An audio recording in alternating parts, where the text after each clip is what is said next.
Hello everyone, good morning. So I am Shevar Suhair. I am the senior lecturer here and the early childhood consultant, and I basically conduct the AMI and the international diploma at the Amazon campus. So let me brief you about this diploma and why this diploma is so much valid. So this is a dual qualification where AMI and early childhood both, it's like 2 in 1. So it's like an added value once you get this diploma. And what we can say a positive point about diploma is you can use this diploma internationally and nationally. So that is one positive point about our diploma, right? So let me brief you about the Montessori education. So what is this Montessori education? It's all about Dr. Maria Montessori's theory. So when we talk about Dr. Maria Montessori's theory, her Montessori education is divided into 5 categories. So let's look into the 5 categories. So we have EPL, sensorial, geometry, language, and arithmetic. So this all 5 together will give you an overview of what is Montessori education. So our diploma, you can learn all about the AMI. So what does this AMI mean? AMI is, we have the AMI diploma plus we complete the early childhood. So that's the reason our diplomas are dual diploma, AMI and early childhood. So when we come back to the Montessori education, it's all about Dr. Maria Montessori. So let me little brief you about EPL. What is EPL? EPL is exercises of practical life. So why do you think exercise of practical life are important for children? So these children need to be very active. So once they are at home, right, without allowing them to watch TV or being on their smartphones, right, utilize their time in a very effective way. So how can they utilize their time in a very effective way?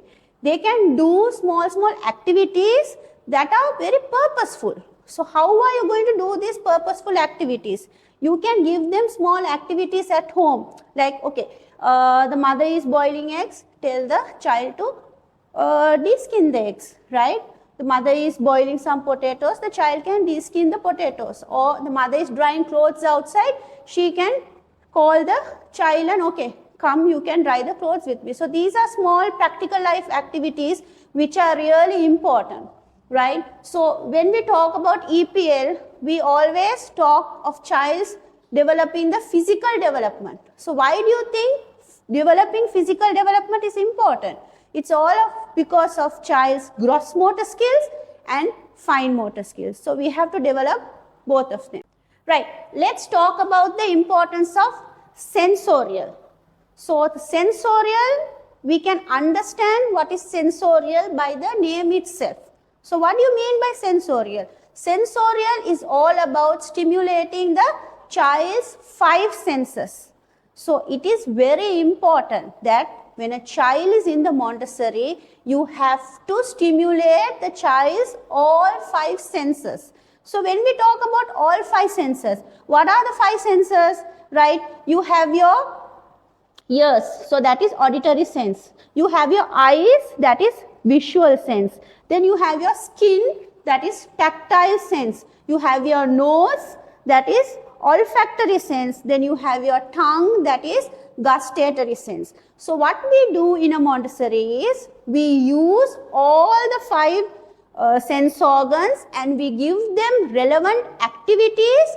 Through these activities, they are able to stimulate their 5 senses. So these sensorial impressions and sensorial education is a very important and vital part in the child's development. Today we are going to learn about knob cylinders. So we are going to do a hands-on experience training with the materials. So here you can see the 4 sets of knob cylinders, right? So you have the set 1, you have the set 2, set 3 and set 4.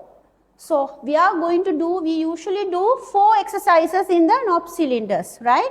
So when we talk about this 4 exercise 1 will be, we are taking the individual set and we are doing this activity individually. So we keep it like this and we use our 3 fingers. Now this is very important. The 3 fingers are very important because once we strengthen these 3 fingers now, this will be useful for the child later to develop his writing skills. So that's the reason we give more importance for the child to work with these knob cylinders, right? So we have to take these 3 fingers. These 3 fingers are called the magic fingers. We use these 3 fingers to hold the knobs and then we remove it and then we keep it. We remove it and we keep it and we follow the same method. Once the child is thorough with the first set, we are allowed to give them the second set. And the second set, once given, we call this exercise 2, which is called the inverted V. We arrange the 2 sets in a position called inverted V. Then the child follows the same procedure. Once the child is thorough with the second set of inverted V, we give them the third set, and this third set we form a shape called the triangle, and the child follows the same procedure.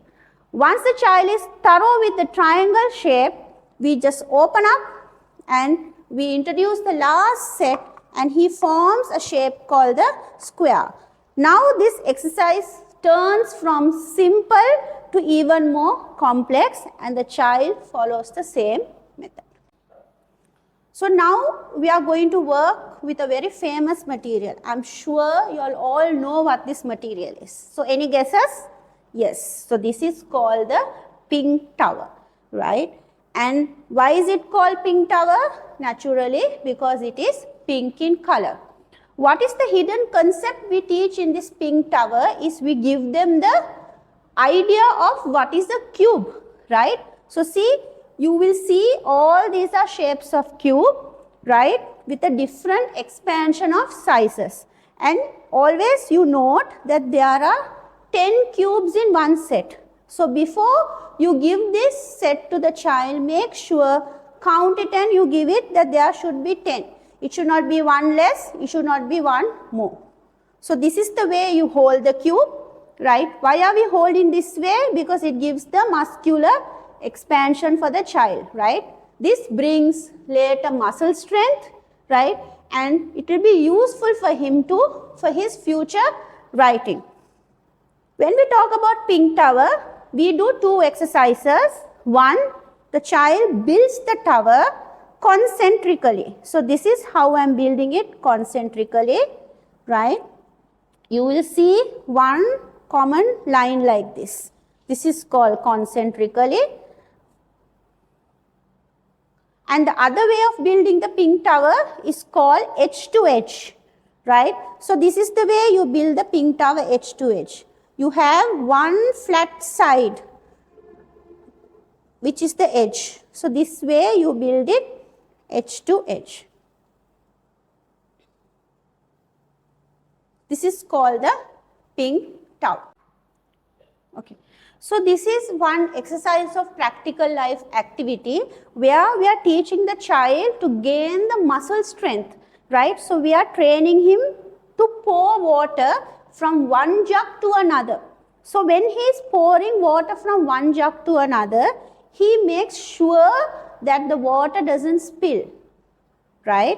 So this is how he lifts one jug.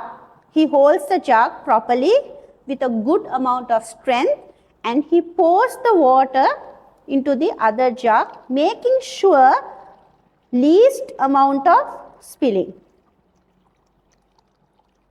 Once this is successfully done, he lifts the other jug using his strength and he pours the water slowly to the other jug.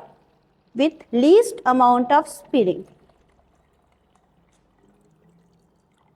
So after all, children might use some methods where, if the child spills even a little amount of water, right, you have a sponge where the child is trained to use the sponge and wipe the water which is spilled.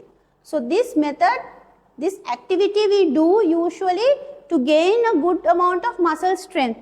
Then the child is able to use this activity at home where he can pour his glass of water on his own. Okay, today I am going to introduce you to an arithmetic material. This is called a spindle box. So as we know, Dr. Maria Montessori created all her materials with a definite and indefinite purpose behind, right? So there is a good purpose behind this material, right?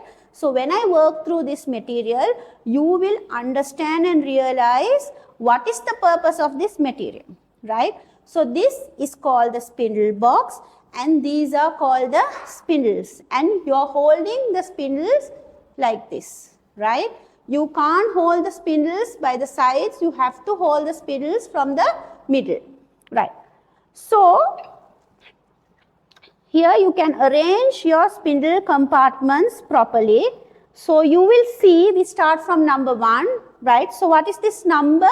This is number 1. So as we all know, if it is number 1, how many spindles are you going to put in this number 1? So we will be putting 1 spindle. So you take 1 spindle and you put it in the correct compartment. What is this number? This is number 2. So how many spindles are you going to put? You are going to put 2 spindles. So when we are putting 2 spindles, make sure you don't put 2 spindles, both the spindles at once. You have to put individually. You put 1 spindle and then you put another spindle together. So we work through fully up to number 9, right? By the time we come to number 0, all our spindles are successfully put into its correct compartment. By the time we come to number 0, none of the spindles are left.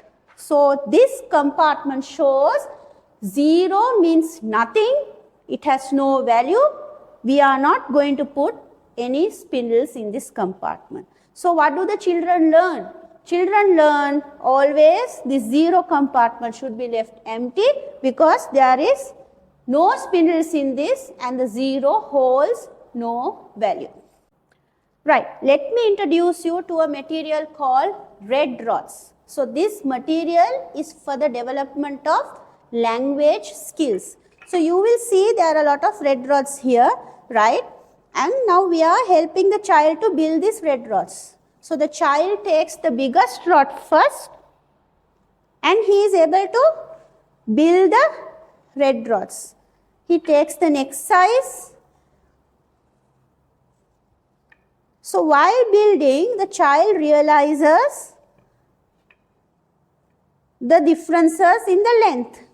So once you take the short one, right, and once you take the long one, the child realizes that 1 of this, 2 of this, 3 of this, 4 of this, 5 of this, 6, 7, 8, 9, 10. 10 of this makes 1 last rod in the red rods. So the child is able to build it like a stairway using his trial and error method. He builds the red rods using the trial and error method. He uses his last red rod and he checks whether his red rods have been built in a proper way by either moving down the stairs or moving up the stairs. So actually the main purpose behind this is the child learns the differences in the length. So main thing what he learns is 10 of this makes the biggest red rod. Okay, so today what we have learned is, we have learned the AMI Montessori education in a nutshell. So we got a brief understanding of what is EPL, sensorial, geometry, language and arithmetic. So these sections are very important if you are going to become a Montessori teacher. So we have that syllabus, we complete the full AMI syllabus in our diploma program, and also we complete our early childhood. So when you receive your certificate will have the dual program of AMI and early childhood. So I thank all of you all for watching and understanding my practical sessions.